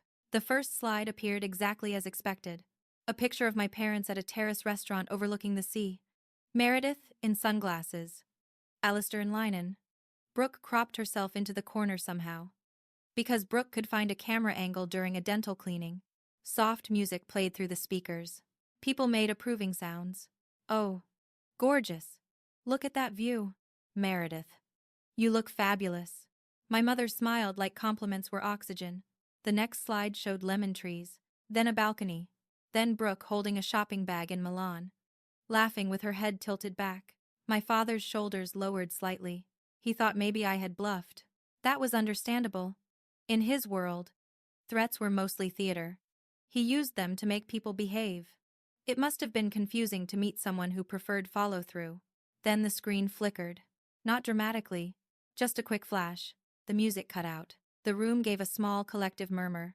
My mother turned toward the AV booth, still smiling. "Oh, technology." That got another polite laugh. Then the next image appeared. Black and white, grainy. A timestamp in the corner. June 2005. No one laughed. At first, I do not think the guests understood what they were seeing. It was a front porch. The old Delaney front porch. Before my mother replaced the railing and pretended the house had always looked like a magazine spread. The camera angle came from Martha's side property, just far enough away to catch the front door. On the screen, an 11-year-old girl walked up the steps. Me. My hair was tied back badly, the way children do when nobody helps. My t-shirt was too big. My sneakers were dirty. I stood at the door and tried the handle. Locked. I knocked. Waited. Knocked again. The ballroom went quiet in layers. First, the side conversation stopped. Then the glasses stopped clinking. Then even the people who loved gossip too much to respect pain went still. The video cut to another clip. Back porch. Me sitting on the steps with my knees pulled close. Then another. Side yard. Me opening the trash bin, looking inside, and shutting it quickly when a car passed. My mother's face drained of color. "Turn that off," she said. The microphone picked it up, so everyone heard her. My father was already moving toward the AV booth. The booth door was locked. Mark, the technician, stood inside with his arms folded, looking like a man who had decided this was above his pay grade but still within his contract. "Open this door," my father snapped. Mark shook his head once. "Beautiful man." On the screen, the footage continued. Alongside it, the vacation letters appeared in clear white text. I had scanned them from the old file box in the attic. "Having wonderful weather. Quinn is learning independence. Brooke loves her writing program. We believe children need room to grow." The guests read in silence as the footage showed me carrying a grocery bag from Martha's back fence. A small bag. Not enough for a month. Enough to make a child feel guilty for needing dinner. My mother stepped toward me. "Quinn." I turned my head. Her eyes were wide now. Not with sorrow. With calculation. She was searching for the correct public face. "You need to stop this," she whispered. "No," I said. My father returned from the AV booth, furious and red in the face. This is private family material. That phrase did something to me. Not anger exactly. Clarity. I moved to the center of the room before he could block me. The screen behind me froze on a frame of 11-year-old me standing at the locked front door. Small. Thin. Waiting. I reached into the inside pocket of my blazer and took out the $20 bill he had thrown across the table before they left for Italy. It was still inside the clear evidence sleeve. People noticed it. Good. I held it up. At dinner. Before my parents left for Italy. My father gave me this as a tip for watching their house. No one spoke. It was $20. My father made a sharp sound. Quinn. Stop. I looked at him. You had your turn. That shut him up for half a second. Which was a personal record. I turned back to the room. The amount mattered because it was not the first time. In the summer of 2005, when I was 11, my parents left the country for a month. They left me with $20 and an emergency credit card that had never been activated. A woman near the front covered her mouth. Someone else whispered. She was 11? My mother stepped forward. That is a cruel distortion. I nodded once. I expected that. I took a small remote from my pocket and clicked. The next image appeared. A scan of the emergency credit card with my childhood signature on the back. Then the activation record. Never activated. My mother's lips parted. I clicked again. Pages from the ledger filled the screen. Disposability log. Date. Cash remaining. Food levels. Behavioral observations. Purpose of exercise. Determine whether Quinn can withstand reduced support without draining premium family resources. The room changed. You could feel it. The guests were no longer confused. They were no longer politely uncomfortable. They understood. My mother looked at the screen as if it had betrayed her. It had not. It had simply repeated her. Brooke's face twisted. Oh my God. Quinn? Why are you doing this at a party? That was Brooke. Not, did that happen? Not, were you okay? Just concerned for the venue. I looked at her. Because this is where they perform best. A few people turned toward Brooke. She shrank back. But only a little. She was still deciding whether victimhood would fit over her dress. My father pointed at me. You have no idea what you are accusing us of. I do though. My voice did not rise. That mattered. A calm voice makes guilty people work harder. You told everyone I was the quiet one because I liked being alone. I said. You told neighbors I was independent. You told teachers I was mature for my age. You told relatives I preferred staying home. I turned and looked at the frozen image of that girl on the screen. The truth is, I was just trying to survive you. Nobody moved. Even my father stayed still. For once. He had no banker to impress. No document to hide behind. No joke, to drop into the room like a smoke bomb. My mother reached for her pearls. That was her tell. When she felt cornered, she touched them like they were a panic button. This is not the place, she said. No, I said. This is exactly the place. I clicked the remote again. The screen changed from childhood footage to financial records, credit card statements. My name, my social security number partially masked, charges for flights, hotel deposits, Milan boutique, Brooks jewelry. A low sound moved through the room, not shock anymore. Judgment. My father lunged toward the screen as if he could fight light. Turn it off! But the AV booth stayed locked, and Mark did not move. I looked at the guests. Many of them had praised my father for years, sat at his table, donated to my mother's causes, smiled at Brooke's engagement photos, believed the Delaneys were polished, successful, generous people. Now they were watching the invoice. I held up the $20 bill one last time. They used to think this was enough to buy my silence. I said. It wasn't. My father stepped close enough that I could smell bourbon on his breath. You ungrateful child. He hissed. I looked him straight in the eye. I'm 30. That line landed harder than I expected. A few guests shifted. One man looked down. A woman in a navy dress turned her body away from my father entirely. Small things. Important things. That was how power moved out of a room. Not all at once. One turned shoulder at a time. My mother tried again. Voice trembling now. Everyone, please. This is a family misunderstanding. Quinn has always been sensitive. I smiled. Just a little. There's more, Brooke whispered. More? The screen behind me changed again. Delaney Holdings LLC. Elias Mercer. Irrevocable. Trust. Elias Mercer. Proposed sale of trust property to Price Media Ventures LLC. Landon's face went slack. The banker named Dennis took one step back from my father. My father saw it. That step wounded him more than anything I had said. Good. The slideshow ended on a simple title card I had made myself. Evidence preserved. Authorities notified. My mother made a small sound. My father looked at me with pure hatred, dressed as disbelief. Then the front doors opened. Not softly. Not politely. The sound carried through the ballroom like a final period at the end of a very long sentence. Every head turned. Sheriff Caleb Reed walked in with 2 deputies behind him. And for the first time that night, my father looked afraid. Sheriff Caleb Reed did not rush. That was the first thing I noticed. He walked into the ballroom with the steady pace of a man who knew the room could wait. 2 deputies followed behind him. Both in uniform. Both calm. Both looking like they had seen enough rich people act surprised by consequences to last a lifetime. The front doors closed behind them. The sound was not loud, but everyone heard it. My father turned toward Caleb with his mouth already forming the shape of outrage. Men like my father always reached for outrage first. It gave them something to hold when facts started taking furniture out of the room. "What is this?" Alistair demanded. Caleb looked at him, then at me. For one brief second, his expression softened. Not much. Just enough for me to know he had seen the girl on the screen and remembered something about the quiet kid who used to walk home alone with her backpack hanging off one shoulder.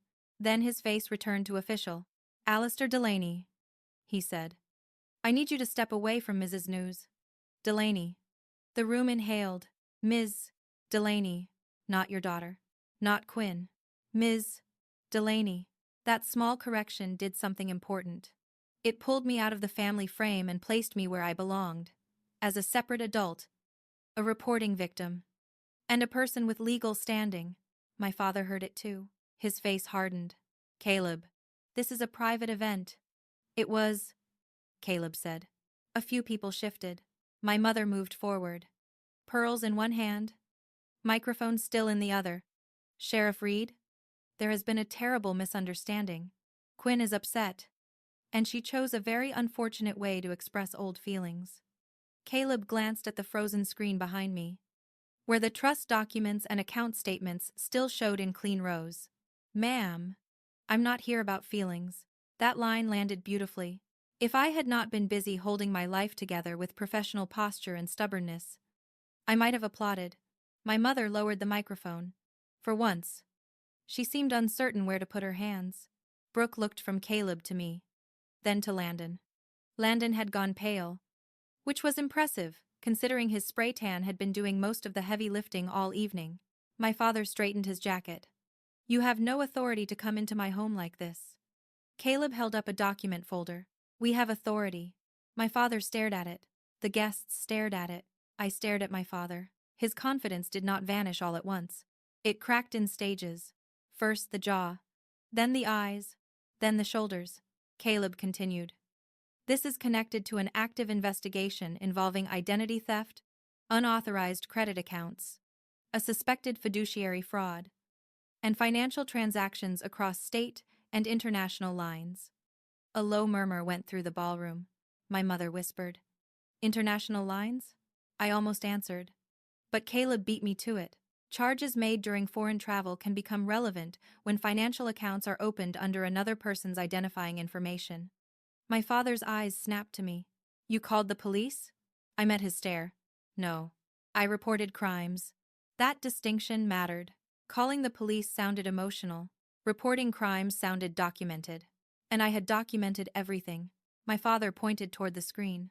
"She stole private records from my office. She manipulated my household staff. She is unstable." There it was, the word they always kept ready for women who stopped cooperating. Unstable. I had expected it. Caleb had too. He opened the folder and removed several pages. Delaney provided account statements, credit freeze confirmations, identity theft reports, trust documents, property transfer notices, voicemails, and written communications. We also received independent corroborating material from a separate witness, Martha. My throat tightened, but I did not look away. My mother's face changed at the word witness. She knew. Maybe not exactly what Martha had kept, but enough to understand that the past had walked into the room with receipts. Caleb turned to my father. Mr. Delaney, you are not required to make any statement here. My father let out a short, angry laugh. This is absurd. You may want counsel present before discussing the accounts. The banker Dennis, still near the back, suddenly became fascinated by his shoes. Another guest quietly moved farther from my father. Not a dramatic escape, just 2 careful steps. Power leaving the room again, one polished shoe at a time. My mother tried to recover. Surely this can be handled tomorrow. We have guests. Caleb looked around the ballroom. Yes, ma'am, I noticed. Several guests looked down. The humiliation of that sentence was delicate and total. My father stepped forward. One deputy moved slightly. Not aggressively. Just enough. Caleb's voice stayed level. Alistair Delaney. This is a notice of indictment and an arrest warrant connected to charges under review for identity theft, wire fraud, and fiduciary misconduct involving trust assets. The room went still. Not quiet. Still. There is a difference. Quiet means people are listening. Still means they are afraid to become part of the scene. My mother made a small sound. Almost a gasp. But not quite. Brooke's hand went to her bracelet. Landon looked at the bracelet. Then at the screen. Probably doing math for the first time in his adult life, my father said. No. That was it. Just no. As if the law were a waiter bringing the wrong wine. Caleb did not argue with him. He read the notice in a calm voice. Then gave my father the chance to place his hands where the deputy instructed. I will not dress it up. Watching my father's wrists go behind his back in front of 40 people who had spent years admiring him should have felt satisfying. It did. I am not going to lie to you. I am also not going to pretend it was simple. There was no cheering inside me.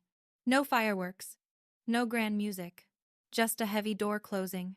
My father looked at me while the deputy secured the cuffs. You did this, he said. I shook my head once. You signed it. You spent it. You hid it.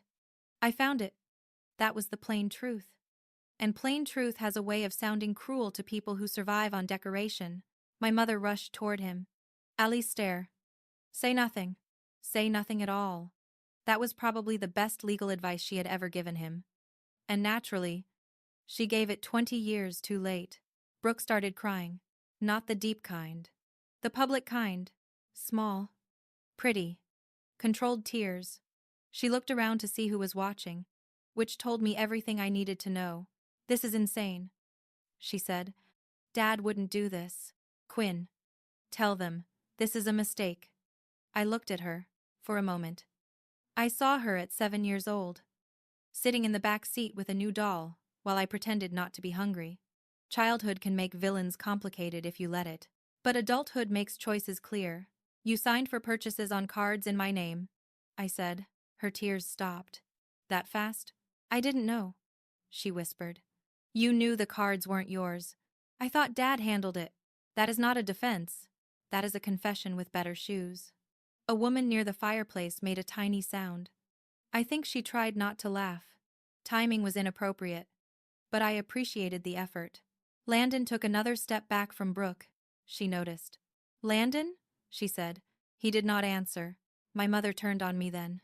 All softness gone. Are you happy now? The old me would have tried to explain. The old me would have said no. I am not happy. I am hurt. I am tired. I wanted parents, not defendants. But the old me had spent too many years begging people to understand what they had benefited from not understanding. So I said, I'm protected now. That silenced her. Caleb handed one document to my father, another to the deputy, then looked at me. We'll need your formal statement at the station. Not tonight if you're not ready, but soon. I'm ready, I said. My mother flinched. She had always hated that about me. Not my anger. Not my sadness. My readiness. Anger could be dismissed. Sadness could be used. Readiness had to be dealt with. As the deputies led my father toward the doors, the guests parted. No one touched him. No one said, this must be a mistake. No one offered to call someone powerful. Even rich friends are careful when federal words enter a room. Wire fraud, identity theft, trust assets, indictment. Those words do not care how nice your dining room is. At the doorway, my father turned once more. His face was red now. But his eyes were not angry in the same way. They were scared. Not of prison. Maybe. Not yet. Men like him believed consequences were for people without contacts. No. He was scared because the room had seen him, really seen him, and image had always been his safest investment. Caleb paused beside me before following the deputies out. "You okay?" he asked quietly. I looked at the frozen screen. The guests. My mother standing rigid near the microphone. Brooke gripping her bracelet like it could turn back time. "No," I said, "but I'm accurate." His mouth moved like he almost smiled. "That tracks." Then he left. The doors closed again. For several seconds, nobody knew what to do. That was the strange part of public truth. Once it arrives, there is no polite social rule for returning to cheese plates. My mother reached for the microphone, then seemed to realize there was nothing left to host. A guest set down her champagne glass. Another whispered, "We should go." One by one, they began leaving. No grand announcement. No scene. Just the quiet retreat of people who did not want their names attached to the wrong side of a scandal. Brooke stood in the middle of the ballroom. Mascara perfect. Life imperfect. Staring at me as if I had destroyed the family. I had not. I had only stopped holding the roof up while they set the foundation on fire. My mother looked at the emptying room and said, barely above a whisper, "What have you done to us?" I slid the $20 bill back into my blazer pocket. "What you taught me," I said.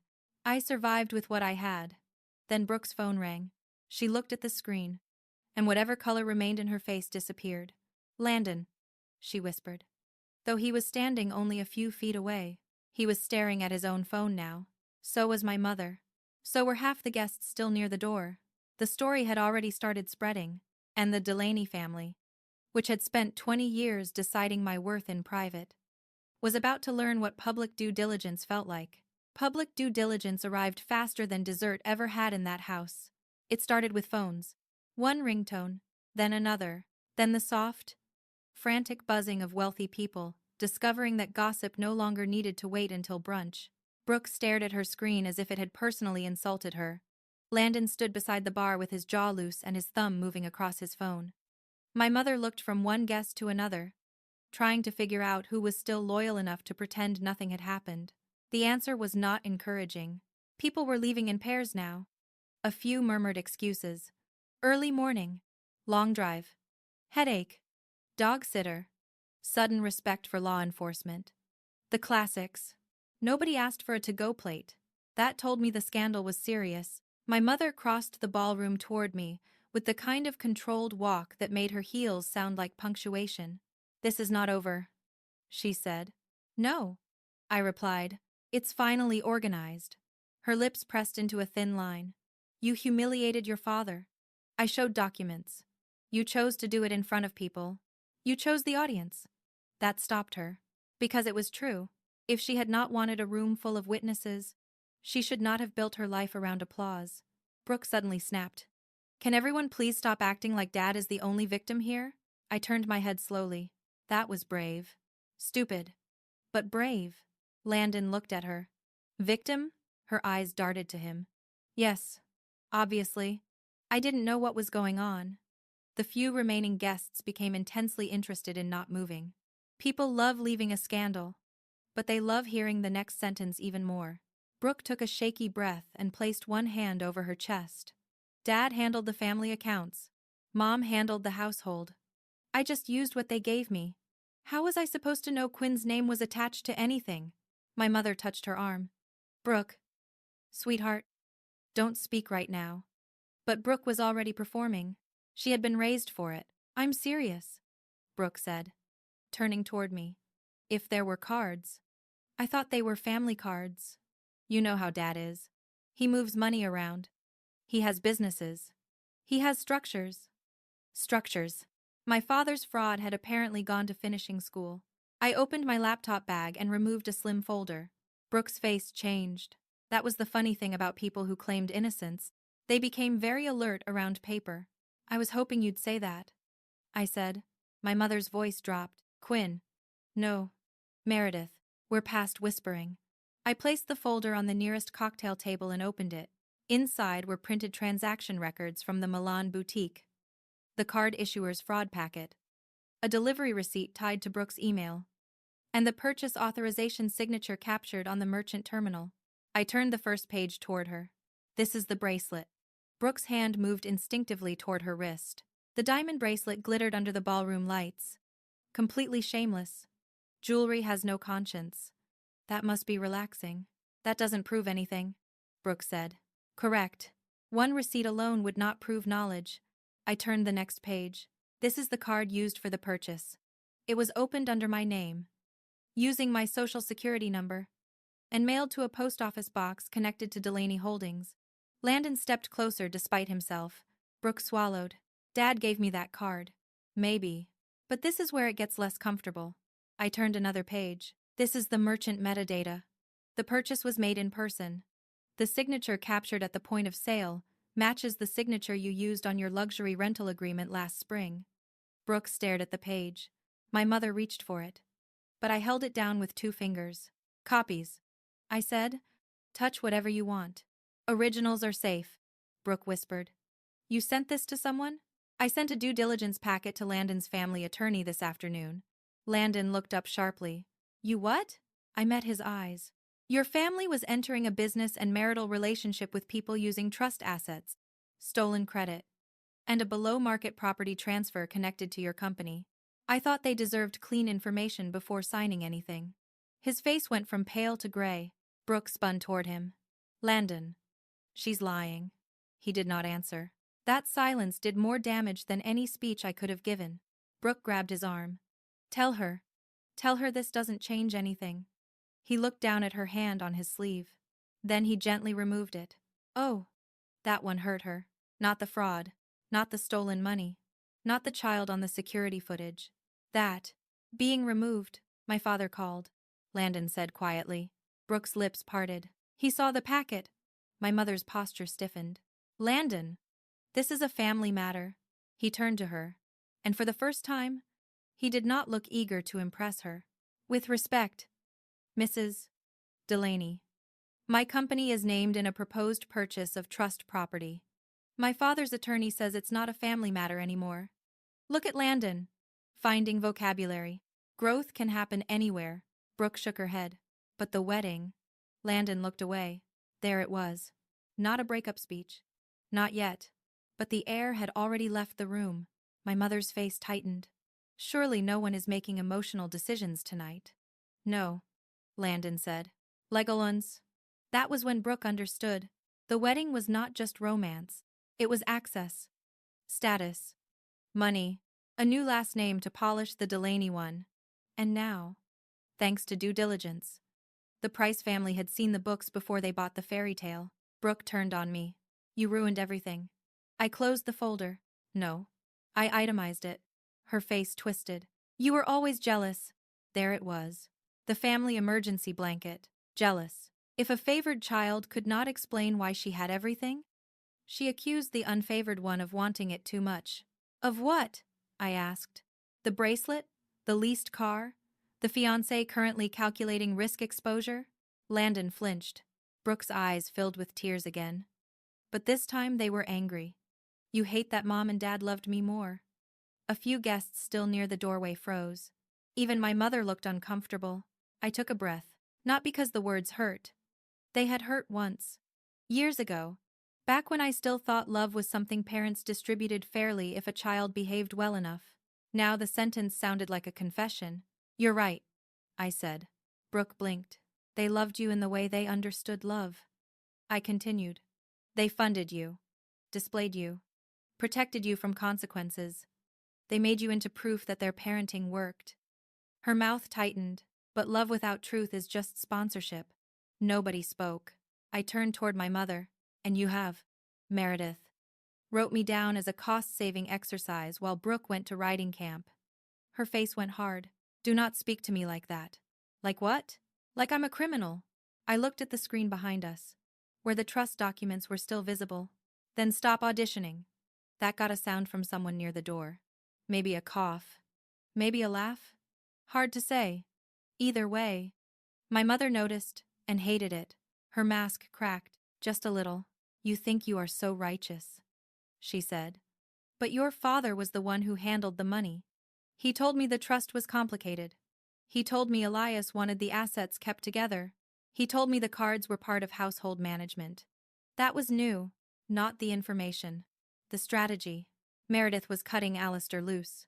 Of course she was. The man had been gone from the house less than 20 minutes. And my mother was already moving him from husband to liability. Interesting, I said. She realized too late that I liked that word. Quinn, she said carefully.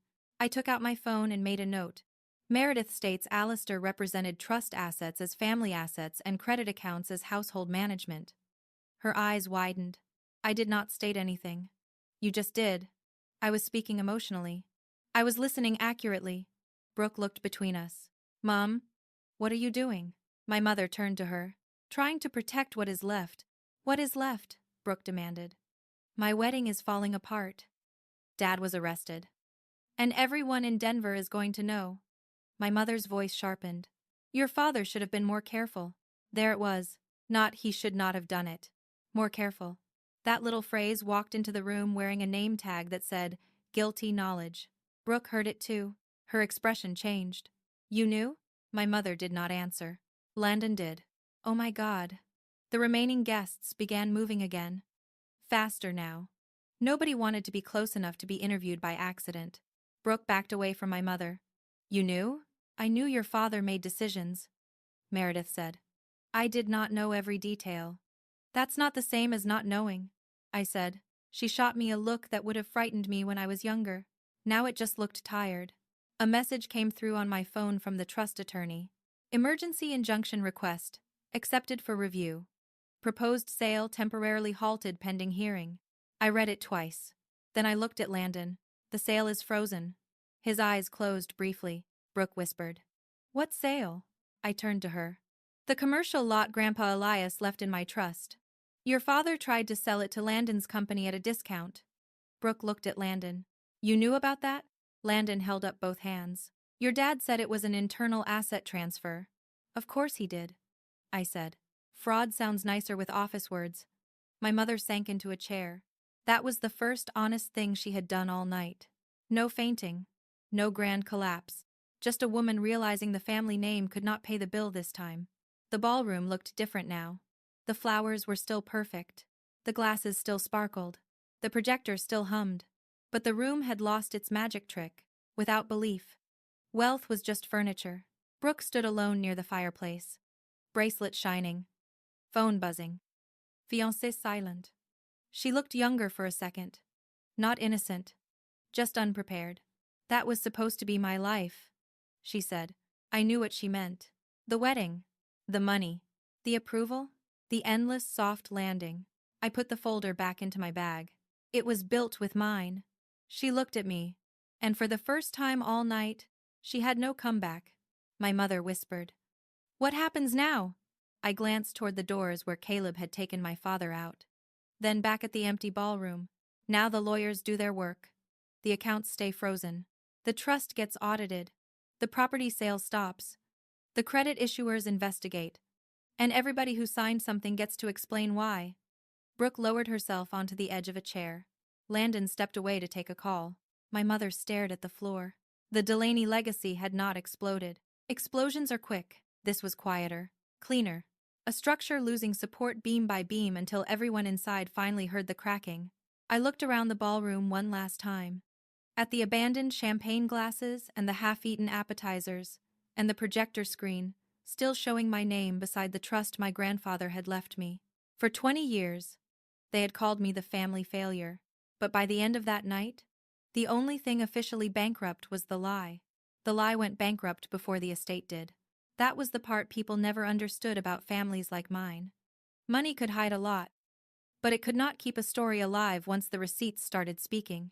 By Monday morning, the Delaney name had become the kind of thing people lowered their voices to discuss in grocery store aisles, courthouse hallways, and country club locker rooms. My father's attorney called it a misunderstanding, then a bookkeeping error, then a temporary administrative misclassification. By Thursday, even he stopped trying to make fraud sound like a typo. The weeks that followed were not dramatic in the way people expect. There were no shouting matches on courthouse steps, no wine glasses thrown, no emotional ambush in a restaurant. Real consequences are usually much duller than that, and much more permanent. They come in envelopes, certified mail, court notices, account statements, hearing dates, requests for production, subpoenas, deadlines printed in black ink that do not care how wounded anyone feels. I gave my formal statement to Sheriff Caleb Reed 2 days after the party. He sat across from me in a small interview room with beige walls, a recorder on the table, and a legal pad in front of him. He asked clear questions. I answered clearly.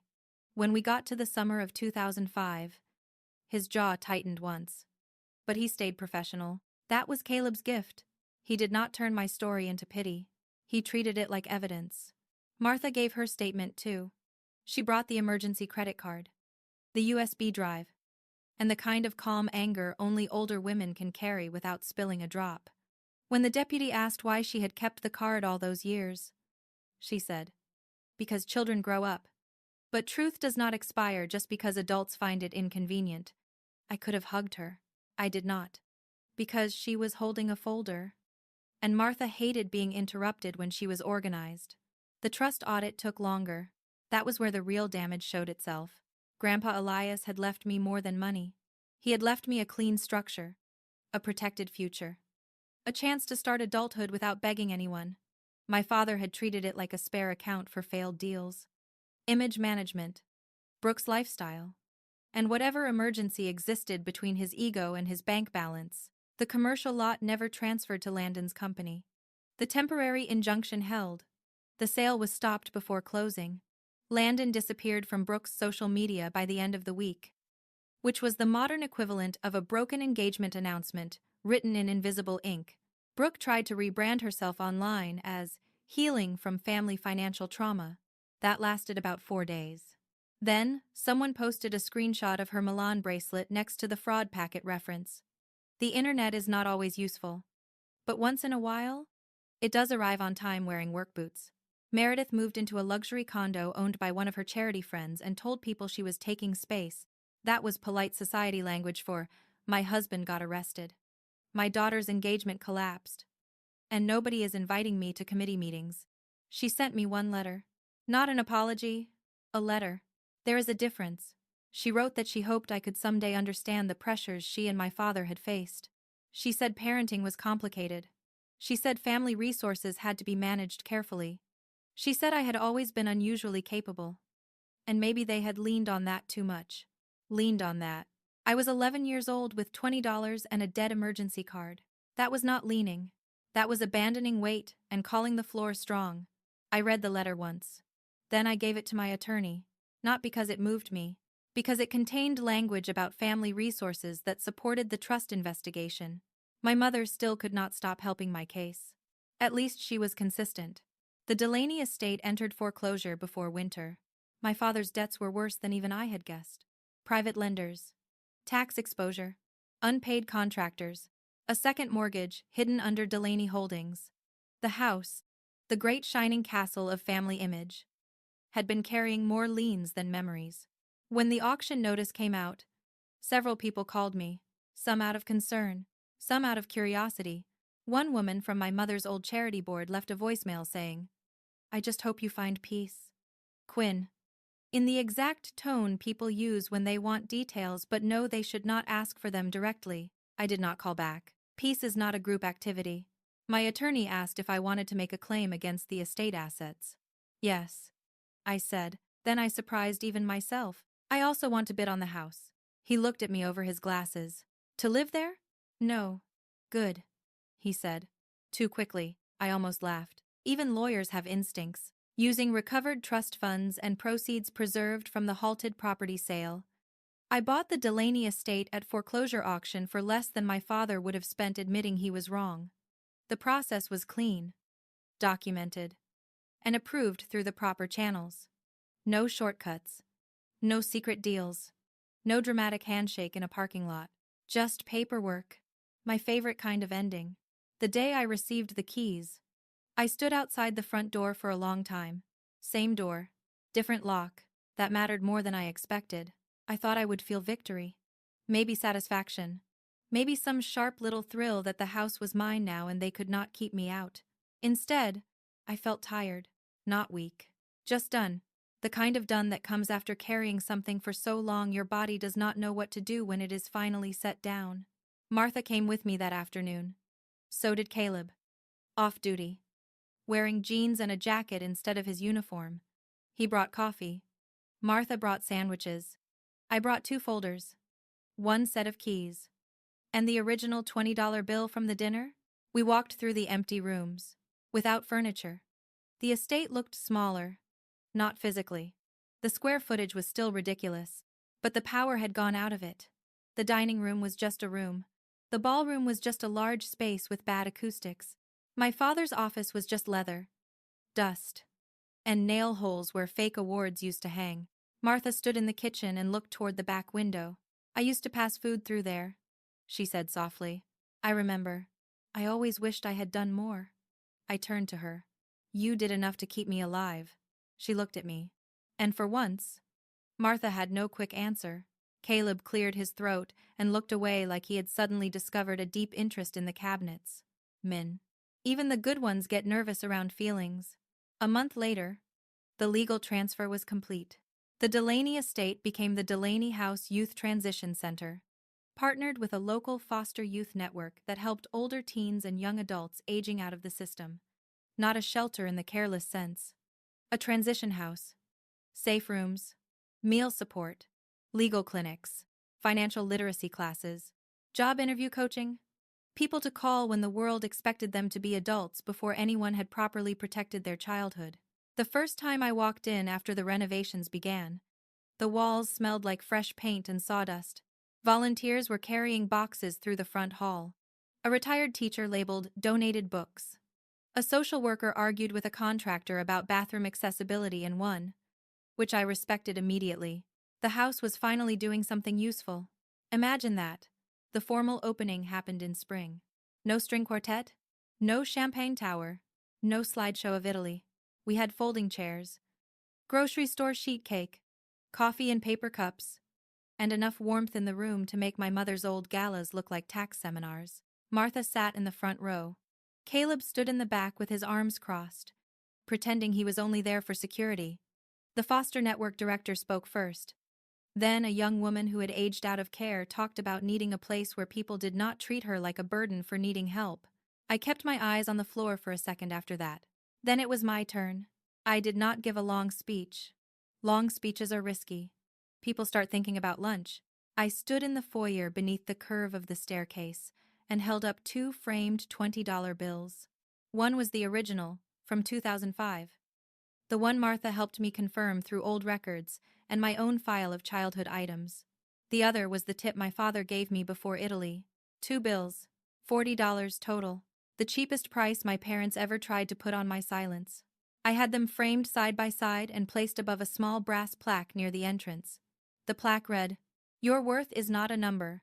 It is the truth you choose to tell." I looked at the young people standing in that foyer. Some were quiet. Some skeptical. Some had that familiar look I knew too well. The look of a person waiting to find out whether help had strings attached. So I told them the only thing I knew for sure. People may try to measure you by what they are willing to give you. I said. Do not believe them. Sometimes the smallest thing they hand you tells you more about them than it ever tells you about yourself. Martha wiped her eyes.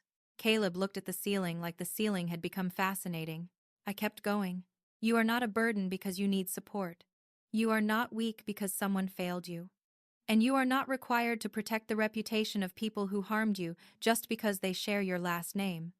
Nobody clapped right away. That was fine. The room was quiet in a good way. The kind of quiet where words have somewhere to land. Later, after everyone left, I sat alone on the front porch. The same porch where my younger self had once stood, knocking on a locked door. The new key rested in my palm. I thought about my father. I thought about my mother.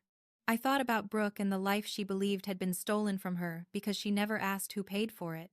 I thought about Grandpa Elias, who had tried to protect me with documents before I even knew I needed protection. Then I thought about the girl on Martha's security footage, dirty sneakers, bad ponytail, waiting. I wished I could tell her one thing, not that everything would be easy. That would be a lie. And she had been lied to enough. I would tell her this. One day, you will stop knocking. One day, you will own the door. And one day, you will open it for people who actually deserve to come inside. I stood, locked the front door of the new transition center, and walked down the steps without looking back. For the first time in my life, leaving that house did not feel like being abandoned. It felt like belonging to myself. The lesson in Quinn Delaney's story is simple, but it takes many people a lifetime to accept. Family love should never require silence about harm. Being related to someone does not give them the right to use your money, your name, your trust, or your dignity. Quinn did not win because she shouted the loudest. She won because she stayed calm, kept records, asked the right questions, and refused to confuse guilt with loyalty. For older viewers, this story carries an important reminder. It is never too late to set boundaries. Some people spend years protecting a family image while quietly losing themselves. But peace does not come from pretending the past did not hurt. Peace comes from facing the truth, protecting your future, and choosing dignity over approval. The $20 bill in Quinn's story teaches us that other people may try to put a small price on our worth, but our value is not decided by what someone gives us, denies us, or says about us. Our value is proven by how we stand back up, tell the truth, and use our pain to protect others.